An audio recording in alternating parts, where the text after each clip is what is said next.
Patient کو left side کے اوپر ویریکوسیل ہے اور پیشنٹ کی جو پین ہے وہ رائٹ سائڈ کی ٹیسٹس کے اندر ہو رہا ہے، یا اس کی جو اوپر حصہ ہے انگوانل ایریا یا اوپر جو پیلوس کا ایریا ہے اس میں رائٹ سائڈ پین ہو رہا ہے۔ یہ ایک بڑا کامن ایشو ہوتا ہے جب پیشنٹس کلینکس میں آتے ہیں کہ ڈاکٹر صاحب ہمیں رائٹ سائڈ پہ بھی ویریکوسیل ہے اور ہمیں رائٹ سائڈ پین ہوتا ہے، جبکہ اس کا ویریکوسیل جو ہوتا ہے اس کی جو گریڈ ہوتا ہے 2، 3، 4 یا 5 وہ لیفٹ سائڈ پہ ہوتا ہے اور رائٹ سائڈ اس کی نارمل ہوتی ہے۔ تو یہ بیسیکلی جو ہے نا ایک پرابلم ہے جو پیشنٹ فیس کرتا ہے۔ اس کی وجہ جو ہوتی ہے اس کو کہتے ہیں ریفرڈ پین ہوتا ہے، یعنی کہ وہ جو نروز ہوتی ہیں جو اسکروٹم کے اوپر جو سپلائی کر رہی ہوتی ہے، جو پین سینسیشنز لے کے جا رہی ہوتی ہیں، تو ان کے آپس کی انٹر کمیونیکیشن کے نتیجے میں پیشنٹ کو جو ویریکوسیل ہوتا ہے، یہ بیماری ہوتی ہے وہ لیفٹ سائڈ پہ ہوتی ہے،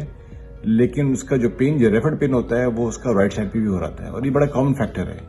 ایسے بہت سارے پیشنٹ آتے ہیں ہمارے پاس، جو ہم ان کو ایگزامن کرتے ہیں، جب ان کا الٹرا ساؤنڈ کرتے ہیں تو اس کے اندر پیشنٹ جو ہے اس کو گریڈ 3، 4، 5 جو ہوتے ہیں ویریکوسیل ہوتا ہے لیفٹ سائڈ پہ، رائٹ سائڈ اس کی نارمل ہوتی ہے، لیکن وہ کمپلین کرتا ہے رائٹ سائڈ کی۔ تو جب وہ اس کو ہم یہی سمجھاتے ہیں کہ یہ پین جو ہے یہ آپ کا بیسیکلی ریفرڈ پین ہے، جو آپ کو بیسیکلی لیفٹ ویریکوسیل کی وجہ سے ہو رہا ہے، اور اس کی وجہ سے آپ کو ڈسکمفرٹ ہے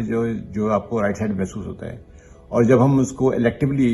جب اس کا پروسیجر کرتے ہیں تو ہم صرف لیفٹ سائڈ کو ہی کرتے ہیں، جو اسکروٹم یا ٹیسٹس جو ہے وہ جو ڈیزیز ہے، یعنی جس میں ویریکوسیل ہے، اور جب اس کو ہم ٹریٹ کرتے ہیں اور ٹریٹ کرنے کے بعد جب اس کو فالو اپ کرتے ہیں تو پیشنٹ کے سمپٹم جو ہوتے ہیں رائٹ سائڈ والے امپروو ہو جاتے ہیں۔ اس کا مطلب یہ ہوا کہ جو مین ایشو تھا وہ لیفٹ سائڈ تھا، اور جب لیفٹ سائڈ کی جو ڈیزیز تھی، جو اس کا کور ایشو سالو ہو گیا، تو آپ کا جو ریفرڈ پین تھا وہ ختم ہو گیا۔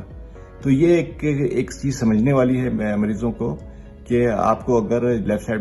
سائڈ ویریکوسیل اور رائٹ سائڈ پین ہے تو یہ ریفرڈ پین ہوتا ہے، انٹی انلیس کہ اگر آپ کا رائٹ سائڈ ویریکوسیل، جو 15% لوگوں کے اندر رائٹ سائڈ کے ویریکوسیل ہوتا ہے، ان کی وجہ سے بھی پین ہوتا ہے، اگر وہ پازیٹیو ہے، اگر آپ کو رائٹ سائڈ ویریکوسیل ہے گریڈ 2، 3 ڈیفینیٹلی وہ رائٹ سائڈ کو بھی آپ کو ٹریٹ کرنا چاہیے، لیکن 85% لوگوں کے اندر لیفٹ سائڈ ویریکوسیل ہوتا ہے، اور اس میں کچھ ایسے لوگ ہوتے ہیں جن کو لیفٹ ٹیسٹس کے ویریکوسیل کی وجہ سے رائٹ میں پین ہوتا ہے، تو اور وہ پین جو ہوتا ہے وہ ریفرڈ ہوتا ہے۔ تو یہ ایک کامن ایشو ہے جو ہم سالو کرتے ہیں، سمجھاتے ہیں، اور یہ باتیں جو ہوتی ہیں یہ